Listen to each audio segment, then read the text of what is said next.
Hello learners, welcome back to EduFacts classes. In this class we are going to discuss the second unit of BPCG 174, Media and Psychology. And I hope you all watched our previous classes and did PYQs. So without wasting any time, we are going to enter this unit. Before that, എന്താണ് media എന്നറിയണം. Actually this unit is going to deal media psychology and role of media psychologist and also ethical issues of media and psychology. Before that we should know what is media. Actually media എന്നതിന് ഒരുപാട് definitions ഉണ്ട്. പല സൈക്കോളജിസ്റ്റുകൾ പല രീതിയിൽ media എന്നതിനെ define ചെയ്തിട്ടുണ്ട് and media psychologist also. അപ്പോൾ ഈ മീഡിയ സ്കോളേഴ്സും അതുപോലെ തന്നെ മീഡിയ എന്താണ് എന്നുള്ളതിനെ ഡിഫൈൻ ചെയ്തിട്ടുണ്ട്.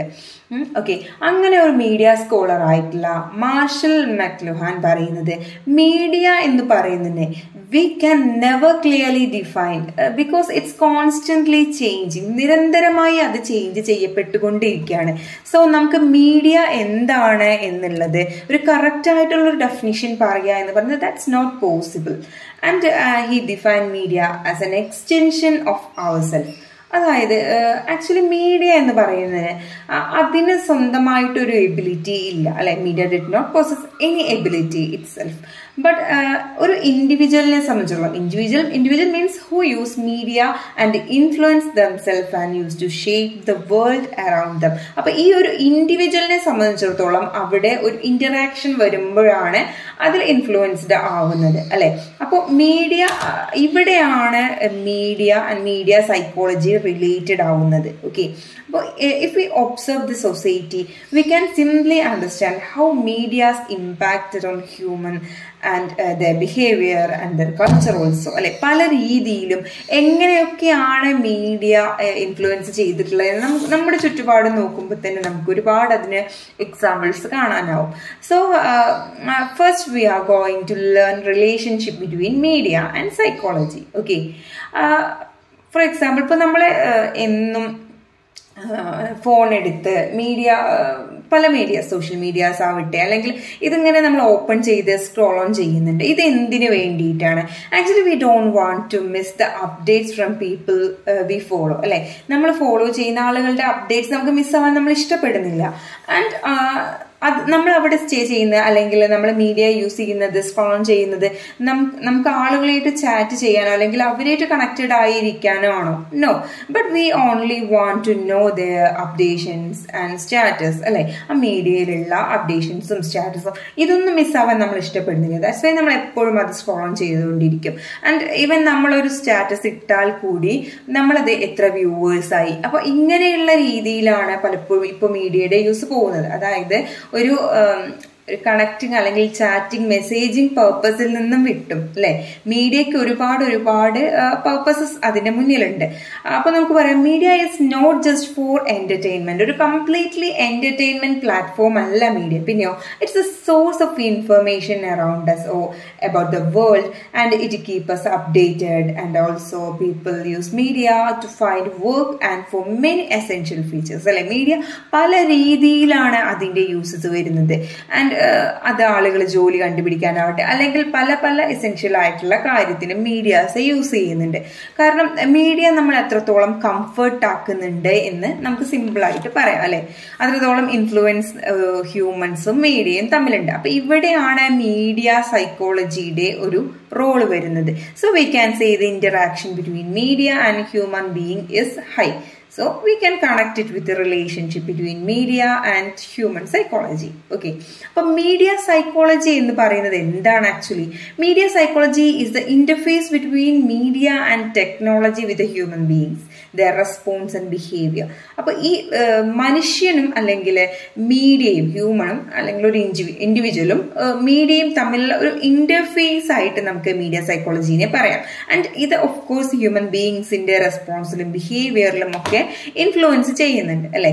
അപ്പൊ മീഡിയ സൈക്കോളജി എന്താണെന്ന് ഏകദേശം ഒരു രൂപം കിട്ടി. ഇനി ആക്ച്വലി മീഡിയ സൈക്കോളജി എന്തിലൊക്കെ കൺസേൺഡ് ആണ് and what media psychology is concerned with എന്നറിയാം. ഓക്കെ, മീഡിയ സൈക്കോളജി എന്താണ് അല്ലെങ്കിൽ എന്തല്ല എന്നറിയുമ്പോഴാണ് കുറച്ചും കൂടി നമുക്ക് ഇതിനെക്കുറിച്ച് വ്യക്തമായി അറിയാൻ കഴിയുന്നത് അല്ലെ. അപ്പോൾ ആക്ച്വലി മീഡിയയും അത് ഏത് ടെക്നോളജി ബേസ്ഡ് ആയിട്ടുള്ള ഡെവലപ്മെന്റ്സ് മീഡിയയിൽ ഓൾറെഡി ഉണ്ട് എന്ന് പറഞ്ഞു അല്ലെ. അപ്പോൾ ഈ ഒരു മീഡിയേറ്റഡ് ആയിട്ടുള്ള ടെക്നോളജിയും ആൻഡ് ഹ്യൂമൻ ബീയിങ്സും തമ്മിലുള്ള ഒരു ഇന്ററാക്ഷൻ, അവിടെ മീഡിയ സൈക്കോളജി കൺസേൺഡ് ആണ്. പക്ഷെ ഒരു ഫേസ് ടു ഫേസോ അല്ലെങ്കിൽ ഓറൽ കമ്മ്യൂണിക്കേഷൻ ഒന്നും ആക്ച്വലി ഇതൊന്നും മീഡിയ സൈക്കോളജി ആയിട്ട് കണക്റ്റഡ് അല്ല. ആൻഡ് മീഡിയ സൈക്കോളജി എന്തിനെ കുറിച്ചിട്ടാണ് പഠിക്കുന്നത് വെച്ചാൽ മീഡിയ ഹ്യൂമൻ ബിഹേവിയറിൽ ഉണ്ടാക്കുന്ന ഇമ്പാക്റ്റിനെ കുറിച്ച് അല്ലെ മീഡിയ സൈക്കോളജിയിൽ പഠനം വരുന്നുണ്ട്. പക്ഷേ ഇനിയിപ്പോൾ സയൻസോ അല്ലെങ്കിൽ ടെക്നോളജിയോ ഇതൊക്കെ ഹ്യൂമൻ കമ്മ്യൂണിക്കേഷനിൽ എത്രത്തോളം ഇൻഫ്ലുവൻസ്ഡ് ആണ് അല്ലെങ്കിൽ എത്രത്തോളം മീഡിയേറ്റഡ് ആണ് എന്നതിനെ കുറിച്ചൊന്നും ആക്ച്വലി മീഡിയ സൈക്കോളജി കൺസേൺഡ് അല്ല. ആൻഡ് ഇനി മീഡിയ എങ്ങനെയാണ് ഒരു ഹ്യൂമന്റെ ആസ്പെക്ട്സിൽ അല്ലെങ്കിൽ ഇമോഷൻ, കോഗ്നിറ്റീവ്, ഫിസിക്കൽ ഫേസസിൽ ഇൻഫ്ലുവൻസ്ഡ് ആയിട്ടുള്ളത് എന്നതിനെ കുറിച്ചിട്ടുള്ള ഒരു അണ്ടർസ്റ്റാൻഡിങ് ഈ ഒരു മീഡിയ സൈക്കോളജി എന്നതിന്റെ അണ്ടറിൽ വരുന്നതാണ്. But not dynamic of speech and language of development. It's not the area of media psychology we can say. അപ്പൊ ഇതൊക്കെയാണ് what media psychology is concerned with and what media psychology is not concerned with. അപ്പൊ നമ്മൾ ഒരു media psychology എന്നുള്ളത് അതിന്റെ whole system ആയിട്ട് consider ചെയ്യുകയാണെങ്കിൽ we consider a whole system model of media psychology. Actually ഇതൊരു ലൂപ്പ് പോലെയാണ് വർക്ക് ചെയ്യുന്നത് എന്ന് പറയാം. Okay, actually it's A continual loop includes technology, production of content and conception of content and response of the consumer. Okay, consumer means the person who uses media. അപ്പൊ ഇവിടെ ഇതെല്ലാം Inter related ആണ്. Actually technology development ആവട്ടെ and content production ആവട്ടെ, content perception, user response, ഇതെല്ലാം media സൈക്കോളജിയെ സംബന്ധിച്ചിടത്തോളം ഒരു whole system ആയിട്ട് കൺസിഡർ ചെയ്യുമ്പോൾ ഇതെല്ലാം ഇന്റർ കണക്റ്റഡ് ആണ്, അല്ലെങ്കിൽ ഇറ്റ്സ് ലൈക്ക് എ ലൂപ്പ് എന്ന് നമുക്ക് പറയാം. ഓക്കെ, അപ്പോൾ ആക്ച്വലി മീഡിയ എന്ന് പറയുന്നത് ഒരു ലാർജ് മെജോറിറ്റി ഓഫ് പീപ്പിൾസിനെ ഇൻഫ്ലുവൻസ് ചെയ്യാനുള്ള ഒരു കഴിവ് അതിനുണ്ട് അല്ലെ. Okay, because we are constantly surrounded by media, television ആവട്ടെ, ഇന്റർനെറ്റ് ആവട്ടെ, മൊബൈൽ ഫോൺസ് ആവട്ടെ, നമ്മൾ ഇതെല്ലാം നമ്മുടെ ചുറ്റും അവൈലബിൾ ആണ് അല്ലെ. ആൻഡ് എല്ലാ ഏജിലുള്ള പീപ്പിൾസും മീഡിയ കൺസ്യൂം ചെയ്യുന്നുണ്ട്. എസ്പെഷ്യലി യങ് ആവട്ടെ അല്ലെങ്കിൽ സ്റ്റുഡൻസ് ആവട്ടെ, ചിൽഡ്രൻസ് ആവട്ടെ ആൻഡ് ഓൾഡ് ഏജ്ഡ് പീപ്പിൾ ആവട്ടെ, എല്ലാവരും മീഡിയ കൺസ്യൂം ചെയ്യുന്നുണ്ട്. ആൻഡ് ഓഫ് കോഴ്സ് ഇതൊരു ഇമ്പാക്റ്റ് ഇവരുടെ ഇടയിൽ ഉണ്ടാക്കുന്നുണ്ട്. ആൻഡ് മീഡിയ മാത്രമല്ല, ഇൻ ദ കേസ് സോഷ്യൽ മീഡിയയൊക്കെ ആളുകളുടെ ഇടയിൽ വളരെയധികം ചേഞ്ച് ഉണ്ടാക്കാൻ കഴിയുന്ന ഒരു മീഡിയ ടൂളാണെന്ന് നമുക്ക് പറയാം അല്ലെ. ഇപ്പോൾ ഒരു പെർട്ടിക്കുലർ അല്ലെങ്കിൽ ഒരു ഗ്രൂപ്പ് ഓഫ് പീപ്പിൾ ആളുകൾ വിചാരിച്ച് നടക്കാത്തത് സോഷ്യൽ മീഡിയയിലൂടെ ഇൻഫ്ലുവൻസ്ഡ് ആയിട്ട് ഒരു ഹ്യൂജ് പീപ്പിളിന്റെ ഹെൽപ്പോട് കൂടി നടക്കാത്ത ഒരു കാര്യം കൂടെ പോസിബിൾ ആണെന്ന് നമ്മൾ ഇമ്പോസിബിൾ ആണെന്ന് നമ്മൾ വിചാരിക്കുന്ന ഒരു കാര്യം പോലും പോസിബിൾ ആക്കി എടുക്കുന്നുണ്ട് അല്ലെ. അപ്പോൾ അത്രത്തോളം ആ ഒരു media influence large majority of people taken a action that otherwise might not have been possible. ഇതിനുള്ള ഒരു ബെറ്റർ ആയിട്ടുള്ള എക്സാമ്പിളാണ് ജാസ്മിൻ റവല്യൂഷൻ. നമ്മൾ ഇപ്പോൾ കണ്ടംപററി ആയിട്ട് ഒരുപാട് ഇഷ്യൂസ് ഉണ്ട് നമ്മുടെ സോഷ്യൽ മീഡിയയിൽ. ഇവിടെ അത് സ്പ്രെഡായി ആൻഡ് ആളുകൾ അതിനെതിരെ ഒത്തുകൂടി ആക്ഷൻ എടുക്കുന്ന ഒരുപാട് മൂവ്മെന്റ്സ് നമ്മുടെ ഇപ്പോൾ ഈ ഒരു കറന്റ് സിറ്റുവേഷൻസിൽ നടക്കുന്നുണ്ട്. അപ്പൊ ഞാനൊന്നും ഇതിൽ പോയിന്റ് ഔട്ട് ചെയ്യുന്നില്ല.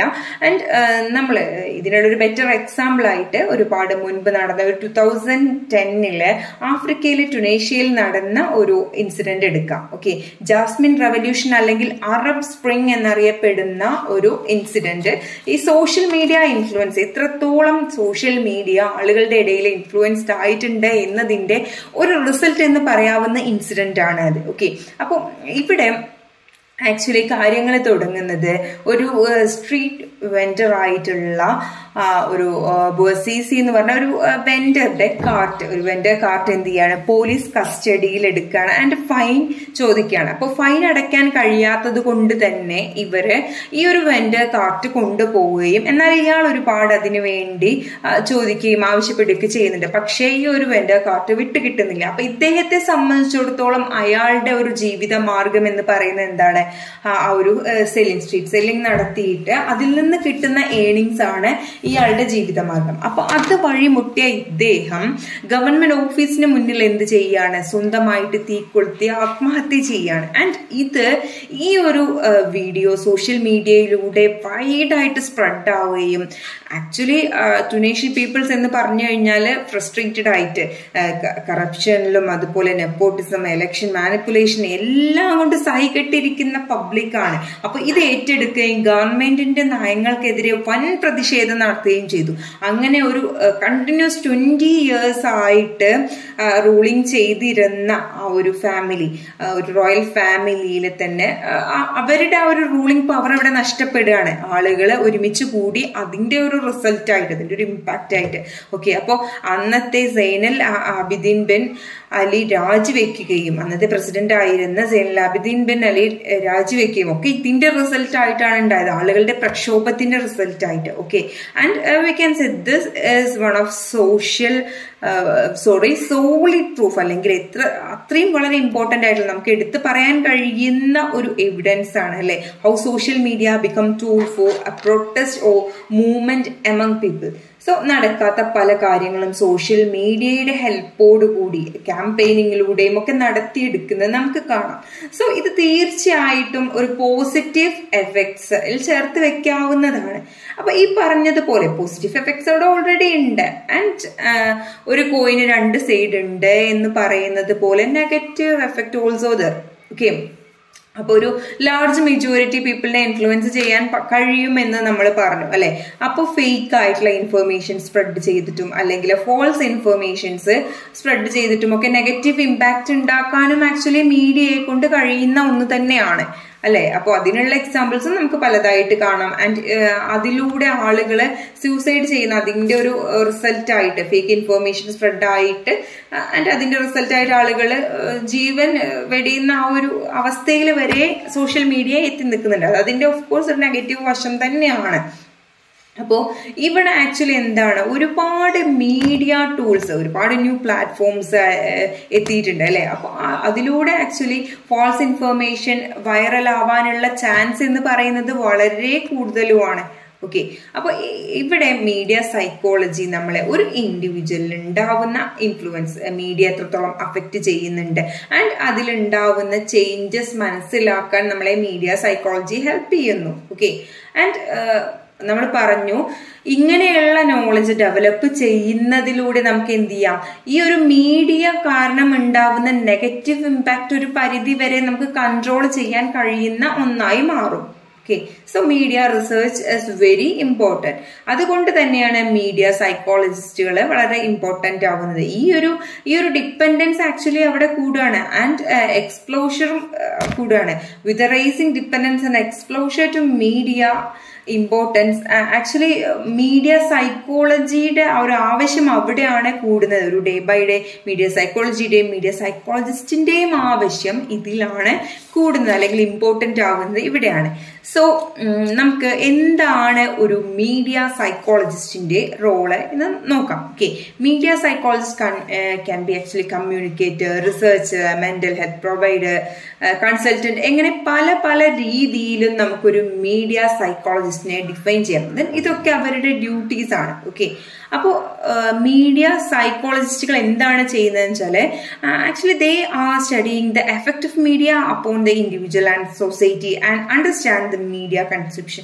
ഒരു മീഡിയ കൺസെപ്ഷനിലൂടെ സൊസൈറ്റിയിൽ അല്ലെങ്കിൽ മീഡിയ കൺസ്യൂം ചെയ്യുന്ന ഒരു വ്യക്തിയിൽ ഉണ്ടാകുന്ന എഫക്റ്റിനെയും ചേഞ്ചിനെയും കുറിച്ച് പഠിക്കുക ആൻഡ് എന്തെങ്കിലും ഒരു പ്രോബ്ലം ഉണ്ടെങ്കിൽ അതിന് ഒരു പെർട്ടിക്കുലർ സൊല്യൂഷൻ കണ്ടെത്തുക എന്നുള്ളതൊക്കെ മീഡിയ സൈക്കോളജിസ്റ്റിന്റെ റോളാണ്. ഓക്കെ, ഇനി മീഡിയ സൈക്കോളജിസ്റ്റ് ആയിട്ടുള്ള പമീല റട്ട്ലെജ് മീഡിയ സൈക്കോളജിസ്റ്റിന്റെ റോൾസിനെ പോയിന്റ് ഔട്ട് ചെയ്യുന്നുണ്ട്. അത് ഏതൊക്കെയാണ് എന്ന് നമുക്ക് നോക്കാം. സോ മീഡിയ സൈക്കോളജിസ്റ്റിൻ്റെ റോൾ എന്ന് പറയുന്നത് നമുക്കറിയാം, ഡേ ടു ഡേ ആയിട്ട് ടെക്നോളജീസിൽ ഒരുപാട് മീഡിയ ടെക്നോളജീസിൽ ഒരുപാട് അഡ്വാൻസ്മെൻറ്റ്സ് വരുന്നുണ്ട് അല്ലേ. അപ്പോൾ they are helping people to adapt the fast pace technological advancement and ജേർണലിസ്റ്റുകളുടെയും ഓതേഴ്സിൻ്റെയും അക്കൗണ്ടബിലിറ്റി ഇൻക്രീസ് ചെയ്യുന്നതിലൂടെ പ്രൊഫഷണൽ സ്റ്റാൻഡേർഡ്സ് കീപ്പ് ചെയ്യാനും മീഡിയ സൈക്കോളജിസ്റ്റുകൾ ഹെൽപ്പ് ചെയ്യുന്നുണ്ട്. ആൻഡ് അത് മാത്രമല്ല, എങ്ങനെയാണ് മീഡിയ യൂസും അതുപോലെ ബിഹേവിയറൽ ചേഞ്ചും ബന്ധപ്പെട്ട് കിടക്കുന്നതെന്നും, എന്നാൽ ആക്ച്വലി ഇത് മീഡിയയുടെ മൊത്തം, അതായത് ഇതിന് കാരണം മീഡിയയാണോ എന്നുള്ളതിനെ കുറിച്ചിട്ടുള്ള റിസർച്ചസും നടത്തുന്നുണ്ട് മീഡിയ സൈക്കോളജിസ്റ്റുകൾ. ആൻഡ് അത് മാത്രമല്ല, അപ്പോൾ ഓരോ ആളുകളും ഡിഫറെൻ്റ് ആയിട്ടുള്ള മീഡിയ ടെക്നോളജീസാണ് യൂസ് ചെയ്യുന്നത് അല്ലേ. അപ്പോൾ ഇത് എങ്ങനെയാണ്, ഇപ്പോൾ ഇൻഡിവിജ്വൽ ഡിഫറൻസ്, കൾച്ചറൽ ഡിഫറൻസ്, അതുപോലെ കോണ്ടെക്സ്റ്റൽ ഡിഫറൻസ് ഒക്കെ അതിൽ ഉണ്ട് എന്ന് പറയാം. ഇത് എത്രത്തോളമാണെന്ന് അതിനെക്കുറിച്ച് പഠിക്കുകയും അത് മാത്രമല്ല ഇങ്ങനെയുള്ള ഓരോ മീഡിയ ടെക്നോളജീസിനെയും ഇവാലുവേറ്റ് ചെയ്യുകയും എത്രത്തോളം അതിൻ്റെ യൂസബിലിറ്റിയും അതുപോലെ അതിൻ്റെ കോണ്ടൻറ്റും ആ സ്റ്റാൻഡേർഡ്സിനൊക്കെ മീറ്റ് ചെയ്യുന്നുണ്ട് എന്നുള്ളതിനെക്കുറിച്ച് പഠിക്കുകയും റിസർച്ച് ചെയ്യുകയും മീഡിയ സൈക്കോളജിസ്റ്റ് ചെയ്യുന്നുണ്ട്. ആൻഡ് പുതിയതായിട്ടുള്ള ഒരുപാട് ടെക്നോളജീസ് ഉണ്ട് അല്ലേ. ഇത് എഡ്യൂക്കേഷൻ ആൻഡ് സൈക്കോളജിക്കൽ ഫീൽഡിൽ എത്രത്തോളം അപ്ലിക്കബിൾ ആണ് എന്നുള്ളതിനെക്കുറിച്ചുള്ള റിസർച്ചും മീഡിയ സൈക്കോളജിസ്റ്റുകൾ ചെയ്യുന്നുണ്ട് എന്നുള്ളതാണ്. ദെൻ അമേരിക്കൻ സൈക്കോളജിക്കൽ അസോസിയേഷനിലെ എക്സ്പേർട്സ് അവരുടെ റിസർച്ചിന് ശേഷം after the researching media and technology and surveying wide range of experts പറയുന്നത് എന്താണെന്ന് വെച്ചാൽ, എന്താണ് area of media psychologist roles crucial എന്നുള്ളത്, എന്തൊക്കെയാണ് അവരുടെ റോൾസ്, അല്ലെങ്കിൽ എവിടെയൊക്കെയാണ് അത് ഇമ്പോർട്ടൻ്റ് ആയിട്ടുള്ളത് എന്നുള്ളതിനെ കുറിച്ച് പറയുന്നുണ്ട്. അപ്പോൾ അത് എന്തൊക്കെയാണെന്ന് നോക്കാം. ശരിക്കും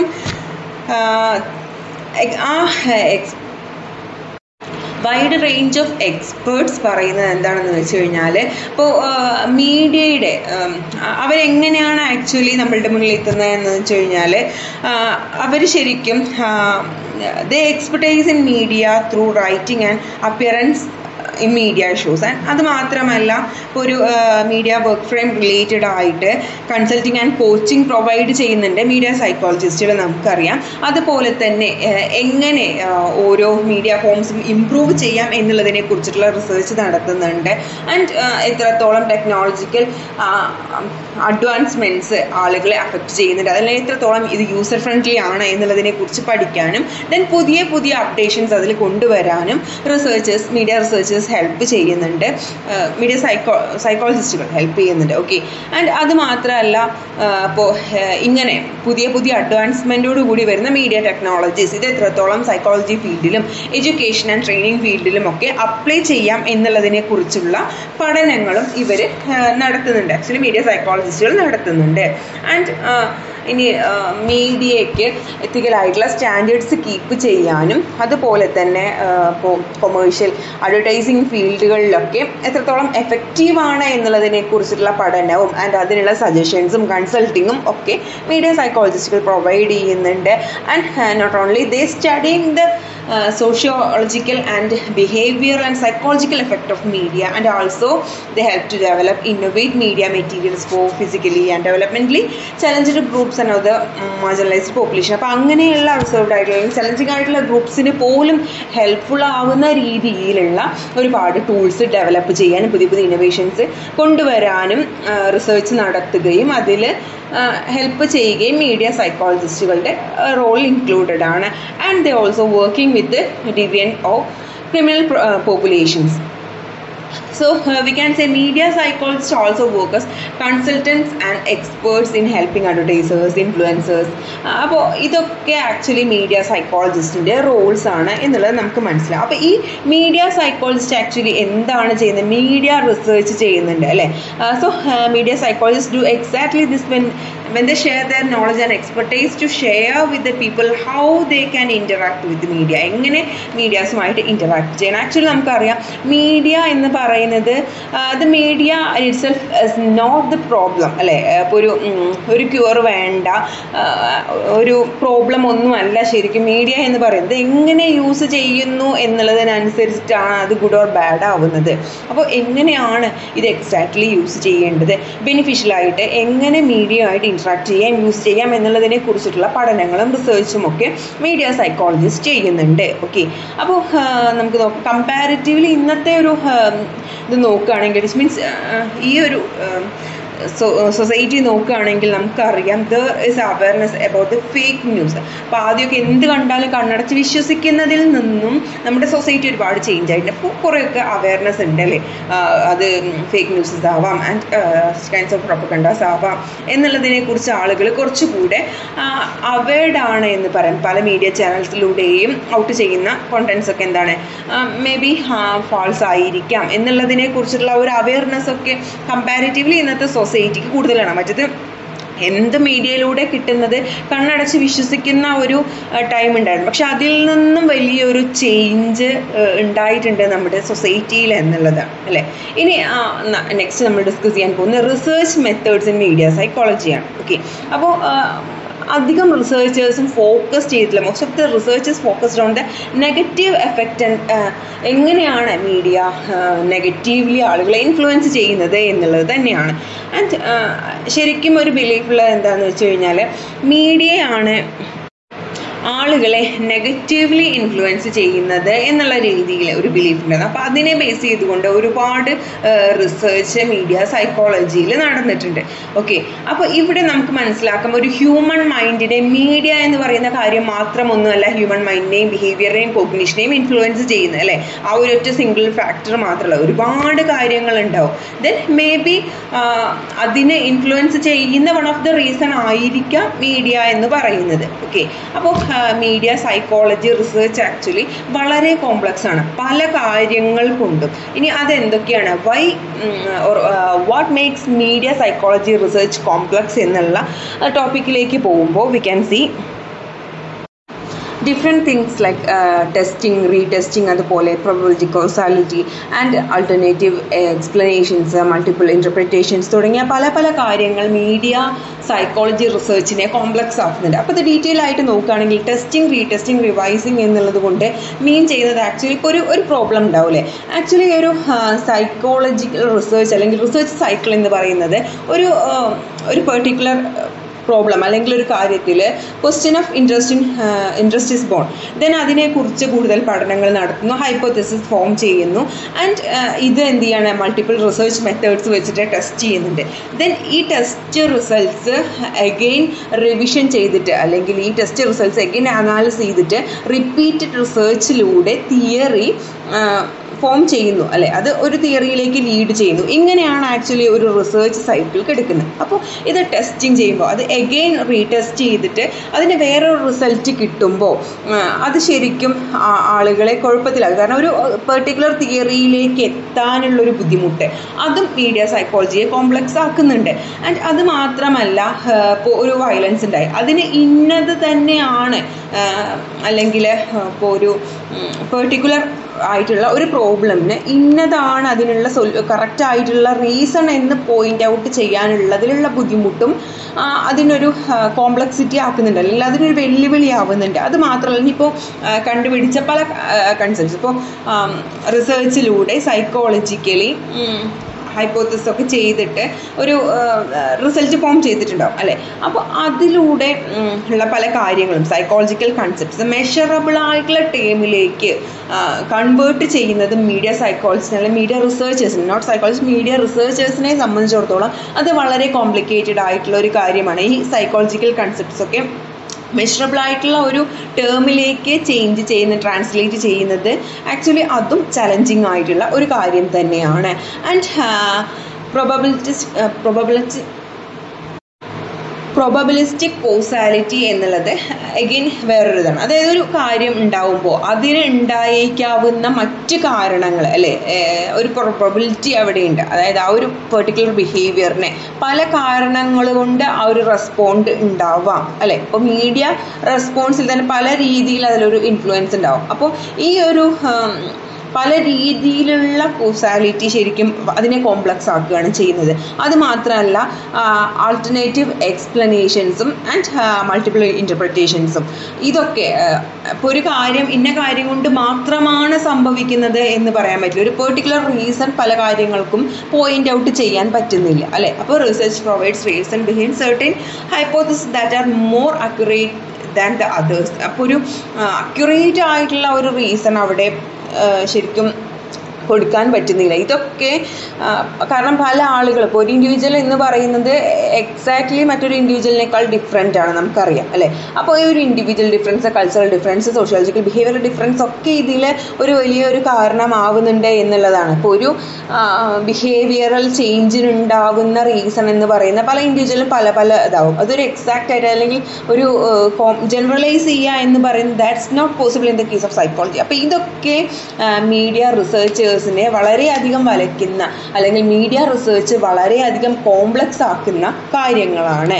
so I hope you understood what make media psychology research complex. And next topic വരുന്നത്, ഇപ്പോൾ നമ്മൾ റിസർച്ച് മെത്തേഡ്സിനെ കുറിച്ച് പറഞ്ഞു അല്ലേ. ഇനി എന്തൊക്കെ റിസർച്ച് മെത്തേഡ്സ് ആണ് ശരിക്കും മീഡിയ സൈക്കോളജിയിൽ യൂസ് ചെയ്യുന്നതെന്ന് നമുക്ക് ജസ്റ്റ് ഒന്ന് നോക്കാം. ഓക്കെ, അപ്പോൾ മീഡിയ സൈക്കോളജിയിലെ പല റിസർച്ച് മെത്തേഡ്സും ഉണ്ട്. ലൈക്ക് എക്സ്പെരിമെൻറ്റേഷൻ ഉണ്ടാവും, സർവേ ഉണ്ടാവും, ഒബ്സർവേഷൻ ഉണ്ടാവും, അതുപോലെ ഒരു മീഡിയ ടെക്സ്റ്റ് അനാലിസിസ് ഉണ്ടാവും.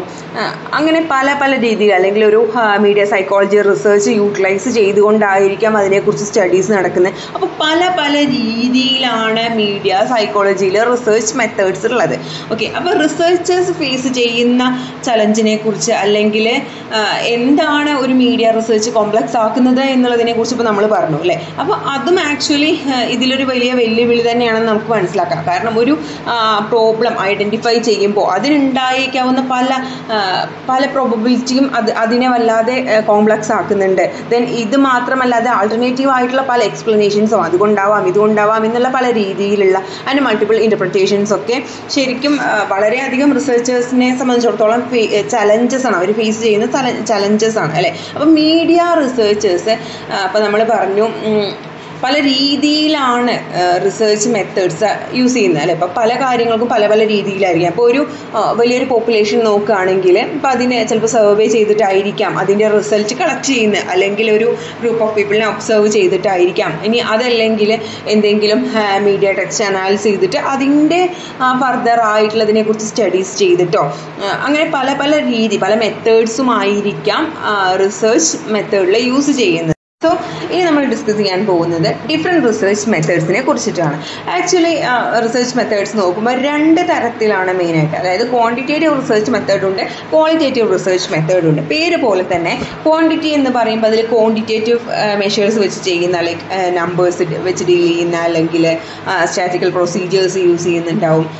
ആൻഡ് ഇതിൽ എന്താണ് മീൻസ് ഓഫ് ക്വാണ്ടിഫിക്കേഷൻ ആണ് അതിലുള്ളത് എന്ന് നമ്മൾ മനസ്സിലാക്കുക. അത് മീൻസ് ഓഫ് ക്വാണ്ടിഫിക്കേഷൻ ആ ഒരു മെത്തേഡാണ് ക്വാണ്ടിറ്റേറ്റീവ് റിസർച്ചിൽ ഫോളോ ചെയ്യുന്നത്. ആൻഡ് ക്വാളിറ്റേറ്റീവ് റിസർച്ച് എന്ന് പറയുമ്പോൾ അതൊരു എന്താണ് ഡിസ്ക്രിപ്റ്റീവ് ആയിട്ടുള്ള കാര്യം, മേ ബി ഒബ്സർവേഷൻ ആയിരിക്കും, എന്തെങ്കിലും ഒരു ബിഹേവിയർ ഒബ്സർവ് ചെയ്യുമായിരിക്കാം. ദെൻ അതിൻ്റെ ഒരു റിസൾട്ട് എന്ന് പറയുമ്പോൾ ഡിസ്ക്രിപ്റ്റീവ് ആയിരിക്കാം, ക്വാണ്ടിറ്റേറ്റീവ് അല്ല. ഇപ്പോൾ ലൈക്ക് ഒരു ഗ്രൂപ്പ് ഡിസ്കഷൻ അതിൻ്റെ ഒരു കൺക്ലൂഷൻ ഉണ്ടാവും അല്ലേ. അപ്പോൾ അതിലൊരിക്കലും നമുക്ക് എന്ത് ചെയ്യാൻ പറ്റില്ല, വാരിയബിൾസും ആയിട്ട് അത് ഇക്വേറ്റ് ചെയ്യാനും അങ്ങനെയൊന്നും പറ്റില്ല. അപ്പോൾ ക്വാളിറ്റേറ്റീവ് റിസർച്ച് മെത്തേഡും ഉണ്ട്, ക്വാണ്ടിറ്റേറ്റീവ് റിസർച്ച് മെത്തേഡും ഉണ്ട് എന്ന് നിങ്ങൾക്ക് മനസ്സിലായി. സോ ഇനി നമ്മൾ കോമൺ ആയിട്ട് മീഡിയ സൈക്കോളജിയിൽ യൂസ് ചെയ്യുന്ന മെത്തേഡ്സിനെ കുറിച്ച് നോക്കാം. അതെന്തൊക്കെയാണ്? Experiments, survey, observation, media text analysis, അതുപോലെ തന്നെ ഇൻ്റർവ്യൂസ്, ഗ്രൂപ്പ് ഡിസ്കഷൻസ് തുടങ്ങിയവയാണ്. അപ്പം ഇനി ഇത് ഓരോന്നും ഡീറ്റെയിൽ ആയിട്ട് നോക്കുമ്പോൾ എക്സ്പെരിമെൻറ്റേഷൻ എന്ന് പറയുന്നത് എന്താണ്? ഓൾറെഡി ഉള്ള ചില ഹൈപ്പോത്തസിൻ്റെ ക്രെഡിബിലിറ്റി ചെക്ക് ചെയ്യുന്ന രീതിയിലായിരിക്കും എക്സ്പെരിമെൻറ്റേഷൻസ് പോകുന്നത്. ഓക്കെ, അപ്പോൾ അതിൽ കൺട്രോൾഡ് ആയിട്ടുള്ള അല്ലെങ്കിൽ അൺകൺട്രോൾഡ് ആയിട്ടുള്ള ഒരു ഗ്രൂപ്പിലാണ് എക്സ്പെരിമെൻറ്റ്സ് ചെയ്യുക. ഇനി കോമൺ ആയിട്ട് യൂസ് ചെയ്യുന്ന ചില ഡിഫറെൻറ്റ് ടൈപ്സ് ഓഫ് എക്സ്പെരിമെൻ്റൽ ഡിസൈൻസിനെ കുറിച്ച് പറയാം. ക്ലാസിക്കൽ എക്സ്പെരിമെൻ്റൽ ഡിസൈനാണ് ഫസ്റ്റ് തിങ് എന്ന് പറയുന്നത്. അപ്പോൾ ഇവിടെ ചെയ്യുന്നത് ഒരു പെർട്ടിക്കുലർ സ്റ്റിമുലൈ എത്രത്തോളം ആ ഒരു ഗ്രൂപ്പ് ഓഫ് പീപ്പിളിൽ ഇൻഫ്ലുവൻസ് ചെയ്യുന്നുണ്ട് എന്ന് പഠിക്കാൻ വേണ്ടിയിട്ട് വേണ്ടിയിട്ട് എന്ത് ചെയ്യാണ്, pre test and post test റിസൾട്ടുകൾ കമ്പയർ ചെയ്യാൻ അല്ലെങ്കിൽ അതിനെ അനലൈസ് ചെയ്യാൻ ചെയ്യുന്ന ഒരു കൺട്രോൾഡ് ഗ്രൂപ്പിലാണെന്ന് മനസ്സിലാക്കുക. അപ്പോൾ ക്ലാസിക്കൽ എക്സ്പെരിമെൻ്റൽ ഡിസൈൻ എന്ന് പറയുന്നത് അതാണ്. ഇനി പ്രീ എക്സ്പെരിമെൻ്റൽ ഡിസൈൻ എന്ന് പറയുമ്പോൾ ഇവിടെ ഒരു കൺട്രോൾഡ് ഗ്രൂപ്പിൽ ആക്ച്വലി ഈ ഒരു മെത്തേഡ് എന്ന് പറഞ്ഞാൽ it is similar to classical experimental design method. പക്ഷേ ഇവിടെ ഒരു കൺട്രോൾഡ് ഗ്രൂപ്പിലല്ല അത് ചെയ്യുന്നത് എന്നുള്ളൂ. Then quasi experiment and special design എന്ന് പറയുമ്പോൾ it's not a systematic assignment എന്നുള്ളത് മനസ്സിലാക്കുക. ആൻഡ് ഇതൊരു റാൻഡം അസൈൻമെൻ്റ് ആണ് ഇത്. ഓക്കെ, അപ്പോൾ ഇവിടെ ശരിക്കും ഒരുപാട് ലിമിറ്റേഷൻസും അതിനുണ്ട്. Then the another thing factorial design ആണ്. അപ്പോൾ ഇവിടെ ഒരു എക്സ്പെരിമെൻ്റ് ഗ്രൂപ്പിൽ ശരിക്കും ഒരുപാട് കാര്യങ്ങൾ എത്രത്തോളം അഫക്റ്റ് ചെയ്യുന്നു ആ ഒരു എക്സ്പെരിമെൻ്റ് ഗ്രൂപ്പിനെ എന്നുള്ളത് റാൻഡം ആയിട്ടുള്ള ഒരു അസസിങ് ആണ് അവിടെ ഒരു ഫാക്ടോറിയൽ ഡിസൈനിൽ നടക്കുന്നത്. അപ്പോൾ ഇവിടെ ഈ ഒരു ഇൻഡിപെൻഡൻ്റ് ആയിട്ടുള്ള വേരിയബിൾസ് ഇതിൽ ഇൻഫ്ലുവൻസ് ചെയ്യുന്നുണ്ട്. ആൻഡ് ഇനി റിപ്പീറ്റഡ് മെഷർ ഡിസൈൻ ആണ് അടുത്തത് പറയുന്നത്. അതായത് സെയിം ഗ്രൂപ്പിൽ തന്നെ എഗെയിൻ എന്ത് ചെയ്യാണ്, ഈ ഒരു എക്സ്പെരിമെൻറ്റ് നടത്തുകയാണ് ചെയ്യുന്നത്. ഓക്കെ, അപ്പോൾ റിപ്പീറ്റഡ് മെഷർ അതായത് ഒരു ഒരു കോൺസ്റ്റൻ്റ് ആയിട്ടുള്ള അല്ലെങ്കിൽ ഒരു ഫിക്സ്ഡ് ആയിട്ടുള്ള റിസൾട്ട് കിട്ടാൻ വേണ്ടിയിട്ടാണ് ഈ ഒരു റിപ്പീറ്റേഷൻ ചെയ്യുന്നത് കേട്ടോ. അതിലൊരു ഇപ്പോൾ നമ്മൾ കോംപ്ലിക്കേഷൻസ് പറഞ്ഞ സമയത്ത് ഉണ്ടായിരുന്നില്ലേ, മൾട്ടിപ്പിൾ ഇൻ്റർപ്രിറ്റേഷൻസ് ഉണ്ടാവാം, അതുപോലെ ആൾട്ടർനേറ്റീവ് ആയിട്ടുള്ള കാര്യങ്ങളുണ്ടാവും. അപ്പോൾ ഇതിൽ നിന്നൊക്കെ മാറി ഒരു എക്സാക്ട് റിസൾട്ട് കിട്ടാൻ വേണ്ടിയിട്ടാണ് സെയിം ഗ്രൂപ്പിനെ തന്നെ എന്ത് ചെയ്യുന്നത്, റിപ്പീറ്റഡ് ആയിട്ട് എന്ത് ചെയ്യുന്നത്, എക്സ്പെരിമെൻറ്റിന് അണ്ടർഗോ ചെയ്യുന്നത് എന്ന് മനസ്സിലാക്കുക. ദെൻ അപ്പോൾ എക്സ്പെരിമെൻസിനെ കുറിച്ചിട്ട് അത്രയാണ് പറയാനുള്ളത്. ആൻഡ് സർവേസ് ആണ് നെക്സ്റ്റ് വരുന്നത്. ഇത് പ്രീ ഡിറ്റർമിൻഡ് ആയിട്ടുള്ള ഒരു ഗ്രൂപ്പിൽ നിന്നും ഒരു പെർട്ടിക്കുലർ ടോപ്പിക്കിനെ ബേസ് ചെയ്തിട്ട് ഉള്ള ഇൻഫർമേഷൻസ് കിട്ടാൻ, ഒരു ഡാറ്റ അല്ലെങ്കിൽ അവരുടെ ഒപ്പീനിയൻസ് കളക്ട് ചെയ്യാൻ വേണ്ടിയിട്ടാണ് സർവേസ് യൂസ് ചെയ്യുന്നത്. ഓക്കെ, അപ്പോൾ ഇവിടെ ഏത് രീതിയിലായിരിക്കണം, എന്തൊക്കെ ഡാറ്റാസാണ് കളക്ട് ചെയ്യേണ്ടതെന്നനുസരിച്ച് അതിനനുസരിച്ച് എന്തുണ്ടാവും, ഒരുപാട് കാര്യങ്ങൾ തയ്യാറാക്കിയിട്ടുണ്ടാവും. എന്ത് പേർപ്പസിന് വേണ്ടിയിട്ടാണ് അല്ലെങ്കിൽ എന്താണ് ഇതിൽ നിന്നും കിട്ടേണ്ടതെന്നനുസരിച്ചിട്ടായിരിക്കും ഒരു സർവേയിലാണെങ്കിൽ ക്വസ്റ്റ്യൻസും അല്ലെങ്കിൽ അതിലുള്ള കാര്യങ്ങളൊക്കെ വരുന്നത്. ഓക്കെ, ദെൻ നെക്സ്റ്റ് തിങ് എന്ന് പറയുന്നത് ഒബ്സർവേഷനാണ്. ഓക്കെ, അപ്പോൾ ഒബ്സർവേഷൻ എന്ന് പറയുന്നത് എന്താണ്, അപ്പോൾ ഒരു കാര്യം അല്ലെങ്കിൽ ഒരു പെർട്ടിക്കുലർ ഇൻഫർമേഷൻ കിട്ടാൻ വേണ്ടിയിട്ട് എന്ത് ചെയ്യണം, ഒബ്സർവ് ചെയ്യുക എന്നുള്ളത്. അപ്പോൾ ഇത് പല രീതിയിലുണ്ട്. The observational research can be divided in to 3 categories. First എന്ന് പറയുന്നത് if the researcher actively participate or not എന്നുള്ളതാണ്. അതായത് ആ ഒരു റിസർച്ച് ഗ്രൂപ്പിൽ അതിനുള്ളിൽ നിന്ന് തന്നെയാണോ റിസർച്ച് ചെയ്യുന്നത് എന്നുള്ളതാണ് first type. Then if observations R structured or unstructured, structured ആണോ അൺസ്ട്രക്ചേർഡ് ആണോ, അതുപോലെ തന്നെ ഒരു നാച്ചുറൽ സെറ്റിങ്ങിലാണോ ആർട്ടിഫിഷ്യൽ സെറ്റിങ്ങിലാണോ എന്നുള്ള രീതിയിലും അത് പോകുന്നുണ്ട്. ഇങ്ങനെ 3 തരത്തിലാണ് ഒബ്സർവേഷൻ ഉള്ളത്. ഓക്കെ, ഇനി മീഡിയ ടെസ്റ്റ് അനാലിസിസ് ആണ് പറയുന്നത്. അപ്പോൾ മീഡിയ ടെസ്റ്റ് അനാലിസിസ് എന്ന് പറയുന്നത് പല രീതിയിൽ, കോണ്ടന്റ് അനാലിസിസ് ഉണ്ട്, ഡിസ്കോഴ്സ് അനാലിസിസ് ഉണ്ട്, ക്രിട്ടിക് ഡിസ്കോഴ്സ് അനാലിസിസ് ഉണ്ട്. അപ്പോൾ ഈ ഒരു ക്രിട്ടിക്കൽ ഡിസ്കോഴ്സ് അനാലിസിസ് എന്ന് പറയുമ്പോൾ ഒരു ഇതിനെ വളരെ സബ്ജക്റ്റീവായിട്ട് ഫോർമൽ ആൻഡ് ഇൻഫോർമൽ പ്രൊസീജിയേഴ്സിലൂടെയൊക്കെ അതിനെ ക്രിട്ടിസൈസ് ചെയ്യുന്നതിനാണ്, ഒരു മീഡിയ ടെക്സ്റ്റിനെ അനലൈസ് ചെയ്യുന്നതിനെയാണ് ക്രിട്ടിക്കൽ ഡിസ്കോഴ്സ് അനാലിസിസ് എന്ന് പറയുന്നത്. ദെൻ ഡിസ്കോഴ്സ് അനാലിസിസ് എന്ന് പറയുമ്പോൾ ആ ഒരു കണ്ടൻറ്റ് അല്ലെങ്കിൽ ആ ഒരു media content how that shapes the reality എന്നുള്ളതിനെയാണ് ഡിസ്കോഴ്സ് അനാലിസിസ് എന്ന് പറയുന്നത്. ആൻഡ് ഓൾസോ കണ്ടൻറ്റ് അനാലിസിസും അത് തന്നെയാണ്. ഓക്കെ, ആ ഒരു മീഡിയ കണ്ടൻറ്റിനെ അനാലിസ് ചെയ്യുക, അത് എത്രത്തോളം അത് എഫക്റ്റ് ഉണ്ടാക്കുന്നുണ്ട് എന്നതിനെ കുറിച്ചുള്ള പഠനമാണ്. ആൻഡ് ഇൻ്റർവ്യൂ ആണ് നെക്സ്റ്റ് വരുന്നത്. നമുക്കറിയാം ഇൻ്റർവ്യൂ എന്ന് പറയുമ്പോൾ അത് പല രീതിയിലുണ്ട്. ഓക്കെ, അപ്പോൾ ഇൻ്റർവ്യൂ ക്വാളിറ്റേറ്റീവ് ആണ് എന്ന് നമ്മൾ ആദ്യം പറഞ്ഞിട്ടുണ്ടായിരുന്നു. ഓഫ് കോഴ്സ് ഇൻ്റർവ്യൂവിൽ എന്തുണ്ടാവും, ഒരു ഇൻ്റർവ്യൂവറും ഇൻ്റർവ്യൂവും ഉണ്ടാവും അല്ലേ, ഇൻ്റർവ്യൂ ചെയ്യുന്ന ആളും ഇൻ്റർവ്യൂ ചെയ്യപ്പെടുന്ന ആളും, ഇൻ്റർവ്യൂവർ ആൻഡ് ഇൻ്റർവ്യൂവി. ഓക്കെ, ദെൻ ഇനി പലതരത്തിലുള്ള ഇൻ്റർവ്യൂയുടെ സ്ട്രക്ചേർഡ് ഉണ്ടാവാം, അൺസ്ട്രക്ചേർഡ് ഉണ്ടാവാം, സെമി സ്ട്രക്ചേർഡ് ഉണ്ടാവാം അല്ലേ, പല രീതിയിലുള്ള ഇൻ്റർവ്യൂസ് ഉണ്ട് എന്നുള്ളതും നമ്മൾ മനസ്സിലാക്കുക. ആൻഡ് ദെൻ ഗ്രൂപ്പ് ഡിസ്കഷൻസ് ആണ്. അപ്പോൾ ഇവിടെ ഗ്രൂപ്പ് ഡിസ്കഷൻസ് എന്ന് പറയുന്നത് ഒരുപാട് ആളുകൾ ഇൻവോൾവ് ആയിട്ടുള്ളതാണ് അല്ലേ. അപ്പോൾ ഇവിടെ നിന്ന് ശരിക്കും ഒരുപാട് ആളുകളുടെ ഒരു കളക്റ്റീവായിട്ടുള്ള വ്യൂ പോയിൻറ്റ്സ് ആണ് അവിടെ നിന്ന് കിട്ടുന്നത്. പല ആളുകൾക്കും പല രീതിയിലായിരിക്കാം ഒരു പെർട്ടിക്കുലർ ടോപ്പിക്കിലുള്ള നോളേജും ദെൻ അവരുടെ ആറ്റിറ്റ്യൂഡും. അപ്പോൾ ഇതൊക്കെ ഷെയർ ചെയ്യപ്പെടുകയാണ് ശരിക്കും ഗ്രൂപ്പ് ഡിസ്കഷനിൽ ചെയ്യുന്നത്. ദെൻ അതിൽ നിന്നൊരു കൺക്ലൂഷനിലേക്ക് എത്തുകയാണ്. അപ്പോൾ ഇതൊക്കെയാണ് മീഡിയ റിസർച്ചിൽ യൂസ് ചെയ്യുന്ന മെത്തേഡ്സ് ആയിട്ട് പറയാനുള്ളത്. ഇനി നെക്സ്റ്റ് നമുക്ക് പറയാനുള്ള ethical issues in media psychology and research ആണ്. നമ്മൾ ഫസ്റ്റ് പറഞ്ഞിട്ടുണ്ടായിരുന്നു ഒരുപാട് ചലഞ്ചസ് ഫേസ് ചെയ്യുന്നുണ്ട് ഈ ഒരു മീഡിയ റിസർച്ച് എന്നുള്ളത്, അല്ലെ റിസർച്ച് മെത്തേഡ് ഒരുപാട് ചലഞ്ചസ് ഫേസ് ചെയ്യുന്നുണ്ട് എന്നുള്ളതൊക്കെ പറഞ്ഞിട്ടുണ്ടായിരുന്നു. ദെൻ എപ്പോഴും നമ്മൾ മനസ്സിലാക്കുക ഈ മീഡിയ സൈക്കോളജി എന്ന് പറയുന്നത് ഹ്യൂമൻ ബീയിങ്സിനെ ഡീൽ ചെയ്യുന്നതാണ്. അപ്പോൾ നമുക്കറിയാം ഹ്യൂമൻ ബീയിങ്സ് എന്ന് പറയുന്നത് ഒരുപാട് ഇൻഡിവിജ്വൽ ഡിഫറൻസ് ആളുകളുടെ ഇടയിലുണ്ടാവും, അല്ലേ? അപ്പോൾ ശരിക്കും ഇതിലെ എത്തിക്കൽ ഇഷ്യൂസ് എന്ന് പറയുമ്പോൾ അപ്പോൾ ഒരു പെർട്ടിക്കുലർ ഗ്രൂപ്പിനെ ബേസ് ചെയ്തിട്ടോ അല്ലെങ്കിൽ ഒരു ഇൻഡിവിജ്വലിനെ ബേസ് ചെയ്തിട്ടോ ഒക്കെ ആയിരിക്കും ഈ റിസർച്ച് ലീഡ് ചെയ്യുന്നുണ്ടാവുക. അപ്പോൾ അവരെ ആ ഒരു പാർട്ടിസിപ്പൻറ്റിനെ കൃത്യമായിട്ട് കാര്യങ്ങൾ അറിയിക്കണം എന്നുള്ളത് വളരെ വലിയൊരു കാര്യമാണ്. അതായത് ഇൻഫോംഡ് കൺസെൻറ്റ് എന്നുള്ളതാണ് ഫസ്റ്റ് വൺ. ഓക്കെ, അതായത് പാർട്ടിസിപ്പൻറ്റിനെ എന്ത് ചെയ്യണം, അവർ വളരെ വോളണ്ടറി ആയിട്ടായിരിക്കണം അതിൽ പാർട്ടിസിപ്പേറ്റ് ചെയ്യേണ്ടത്. അല്ലാതെ ഫോഴ്സ്ഫുള്ളി നമ്മൾ അവരെ ഒരിക്കലും ഒരു റിസർച്ചിന് അണ്ടർഗോ ചെയ്യിക്കരുത്. അപ്പോൾ പാർട്ടിസിപ്പേറ്റ് ചെയ്യുന്നതിന് മുമ്പ് എന്ത് ചെയ്യണം, we have to inform about the nature of research and if they are associated. അപ്പോൾ അവർ എന്ത് ചെയ്യുക, അസോസിയേറ്റ് ചെയ്യുകയാണെങ്കിൽ അതിനെക്കുറിച്ച് ഫുള്ള് കാര്യങ്ങൾ നമ്മൾ അവർക്ക് പറഞ്ഞു കൊടുക്കണം. ആൻഡ് അവർ ഏത് ടൈമിൽ വേണമെങ്കിലും അവർക്ക് എന്ത് ചെയ്യാം, അത് വിഡ്രോ ചെയ്തിട്ട് അത് സ്റ്റോപ്പ് ചെയ്യാനുള്ളൊരു ഫ്രീഡം അവിടെ ഉണ്ട് എന്നുള്ളതാണ്. ദെൻ അനോണിറ്റി ആൻഡ് കോൺഫിഡൻഷ്യാലിറ്റി ആണ് നെക്സ്റ്റ് പറയുന്നത്. ഒരു റിസർച്ച് എന്ന് പറയുമ്പോൾ അതിന് ഓഫ് കോഴ്സ് ഒരു മീഡിയ റിസർച്ചിന് റിസൾട്ട് ഉണ്ടാവും. അപ്പോൾ ഇത് ഏത് ഗ്രൂപ്പ് ഓഫ് പീപ്പിളിനാണ് ഇത് അണ്ടർഗോൺ ചെയ്യപ്പെട്ടുള്ളത് അല്ലെങ്കിൽ റിസർച്ചിന് വിധേയരാക്കിയിട്ടുള്ളത് എന്നുള്ളത് എപ്പോഴും കോൺഫിഡൻഷ്യൽ ആയിരിക്കണം, അല്ലെങ്കിൽ ആ ഒരു അനോണിമിറ്റി അതിൽ കീപ്പ് ചെയ്യണം. ഇനി അതല്ലെങ്കിൽ എന്താണ്, അവരൊരുപാട് ബുള്ളിങ്ങിനൊക്കെ ഫേസ് ചെയ്യപ്പെടേണ്ട ഒരു അവസ്ഥ ഉണ്ടാക്കിയേക്കാം. അപ്പം അങ്ങനെയുള്ളൊരു അവസ്ഥയിലേക്ക് അവരെ എത്തിക്കാതിരിക്കാൻ എന്തായിരിക്കണം, അത് ഹൈലി കോൺഫിഡൻഷ്യൽ ആയിരിക്കണം എന്നുള്ളതാണ്. ആൻഡ് ഓഫ് കോഴ്സ് ഈ ഒരു റിസർച്ചിന് അണ്ടർഗോ ആവുന്ന ആ ഒരു ഗ്രൂപ്പ് ഓഫ് പീപ്പിളിൻ്റെ പ്രൈവസി എന്ന് പറയുന്നത് വളരെ ഇമ്പോർട്ടൻ്റ് ആണ്, അല്ലെ? പാർട്ടിസിപ്പൻസിൻ്റെ പ്രൈവസി എന്ന് പറയുന്നത്. അപ്പോൾ അനോണിമിറ്റി കോൺഫിഡൻഷ്യാലിറ്റി പോലെ തന്നെ വളരെ ഇമ്പോർട്ടൻ്റ് ആയിട്ടുള്ള കാര്യമാണ് അവരുടെ പ്രൈവസി. അതും നിലനിർത്താൻ ഈ ഒരു റിസർച്ചർ ബാധ്യസ്ഥനാണ് എന്നുള്ളതാണ്. ആൻഡ് ഇനി ഇപ്പോൾ ഒരു റിസർച്ചൊക്കെ ചെയ്തു, ഒരു റിസൾട്ട് കിട്ടി, അത് പബ്ലിക്കിൻ്റെ മുന്നിലേക്ക് റിപ്പോർട്ട് ചെയ്യപ്പെടേണ്ടത് വളരെ സത്യസന്ധമായിരിക്കണം, അല്ലെങ്കിൽ ജെന്യുവിൻ ആയിരിക്കണം.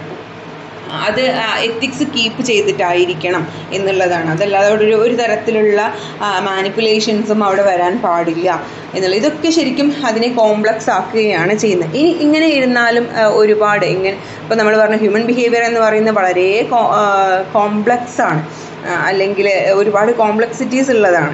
അപ്പോൾ അതുകൊണ്ട് തന്നെ റിസൾട്ടിലും അത് എന്താണ്, ആ ഒരു കാര്യം പ്രതിഫലിക്കാൻ റിഫ്ലക്റ്റ് ചെയ്യാനുള്ള ഒരിതുണ്ട്. അതുകൊണ്ട് തന്നെ ചില കാര്യങ്ങളിലൊക്കെ പിഴവ് സംഭവിക്കാനുള്ള ചാൻസും ഉണ്ട്. അപ്പോൾ ഇതിന് കാര്യമായിട്ട് പറയുകയാണെങ്കിൽ അപ്പോൾ ബണ്ടൂറാസ് തിയറിക്കൊക്കെ വളരെയധികം ക്രിട്ടിക്സ് വന്നിട്ടുണ്ട്. കാരണം മീഡിയ ആണ് ആളുകൾ ഇൻഫ്ലുവൻസ് ഉണ്ടാക്കുന്നത് എന്നുള്ളതിനെ ഒരു പോസിറ്റീവായിട്ട് സപ്പോർട്ട് ചെയ്യുന്നത് പോലെയാണ് ഒരു സോഷ്യൽ ലേണിംഗ് തിയറി വരുന്നത്, അല്ലേ, ബണ്ടൂറാസിൻ്റെ. പക്ഷേ ഇവിടെ എന്താണ്, ബണ്ടൂരയുടെ സോഷ്യൽ ലേണിംഗ് തിയറിയെ ഒപ്പോസ് ചെയ്യുന്നത്, അതായത് മീഡിയ എന്ന് പറയുന്നത് ശരിക്കും ഹ്യൂമൻസിൽ അഗ്രഷൻ ഉണ്ടാക്കാൻ അതല്ല എക്സാക്റ്റ് ആയിട്ടുള്ള റീസൺ, അതിനെ എക്സാജുറേറ്റ് ചെയ്യുകയാണ് എന്നുള്ള രീതിയിൽ അതിന് ഒരുപാട് ക്രിട്ടിക്സ് വന്നിട്ടുണ്ട്.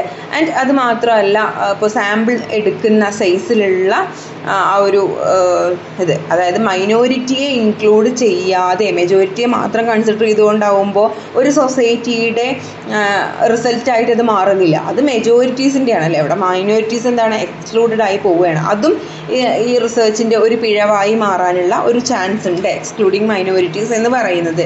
അതായത് ഇൻഅഡിക്വേറ്റ് സാമ്പിളിലാണ് നമ്മളത് ഉൾപ്പെടുത്തുന്നത്. അതുപോലെ തന്നെ എക്സ്പെരിമെൻ്റൽ മാനിപ്പുലേഷൻ, അതായത് ഇപ്പോൾ നമുക്കൊരു പ്രീ ഡിറ്റർമൈൻഡ് ആയിട്ടുള്ള അല്ലെങ്കിൽ മുൻപ് ഒരു ഇന്നതായിരിക്കാം എന്നുള്ളതിനെ ബേസ് ചെയ്തിട്ടായിരിക്കാം ആ ഒരു റിസർച്ച് ലീഡ് ചെയ്യുന്നത്. അതുകൊണ്ട് തന്നെ ആ ഒരു പെർട്ടിക്കുലർ റിസൾട്ട് കിട്ടാൻ വേണ്ടിയിട്ട് വാരിയബിൾസിനെ മാനിപ്പുലേറ്റ് ചെയ്യുന്നതും വലിയൊരു പിറ്റ്ഫാള് ഇങ്ങനെയുള്ള റിസർച്ചിൽ ഉണ്ടാവാനുള്ള ചാൻസ് കൂട്ടുന്നുണ്ട്. ആൻഡ് ഇൻഅപ്രോപ്രിയേറ്റ് ആയിട്ടുള്ള മെഷർ യൂസ് ചെയ്യുന്നത്, ഇപ്പോൾ അപ്രോപ്രിയേറ്റ് ആയിട്ടുള്ള മെഷർ അല്ലെങ്കിൽ ഓഫ് കോഴ്സ് അതെന്താണ്, അതൊരു വലിയൊരു ഫെയിലിയർ ആവാനുള്ള ചാൻസ് ഉണ്ട്. അപ്പോൾ ഇതൊക്കെയാണ് മീഡിയ റിസർച്ചിനെ കുറിച്ചിട്ട് ഈ ഒരു യൂണിറ്റിൽ പറയാനുള്ളത്. That's all about this unit. അപ്പോൾ ഇത് നന്നായിട്ട് ക്ലിയർ ആയി എന്ന് വിചാരിക്കുന്നു. ആൻഡ് പ്രീവിയസ് ഇയർ ക്വസ്റ്റ്യൻസ് ഒക്കെ നിങ്ങൾ നന്നായിട്ട് നോക്കണം.